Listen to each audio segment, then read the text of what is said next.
Looking for a fast-charging, ultra-responsive stylus for your iPad? Meet the 2X Fast Charge Active Stylus Pen, designed for 2018 to 2025 Apple iPads. Take your creativity and productivity to the next level. Click the link in the video description to shop now on Amazon. Welcome to the TV Rundown, where we dive into the wild world of television history and explore the stories behind some of your favorite shows. Today, we're taking a trip down memory lane to talk about some iconic roles that almost went to totally different actors. You might remember the classic sitcom Seinfeld, but have you ever wondered what could have been if Chris Rock had taken on the role of George Costanza?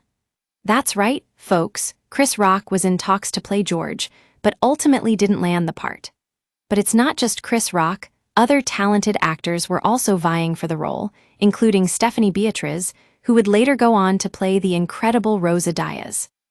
Stephanie had a pretty wild audition process, where she screen tested for both George and Megan, the character that ended up being Rosa.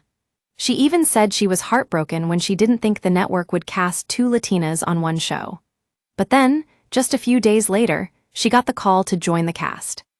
But Chris Rock wasn't the only actor in the running for George. Nathan Lane, Steve Buscemi, and Paul Schaffer all came in to audition, and even Danny DeVito was offered the role, but turned it down. We can only imagine how different the show would have been with any one of those talented actors playing George. And then there's Matt LeBlanc, who played Joey Tribbiani on Friends. He told USA Today that he read for George thinking it was a great script, but ultimately didn't think he was the right guy for the part. Can you imagine Matt in the role of George?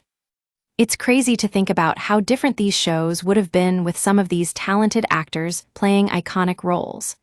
But we're glad they landed with their respective stars, because let's be real, those performances are what make Seinfeld and Friends so beloved.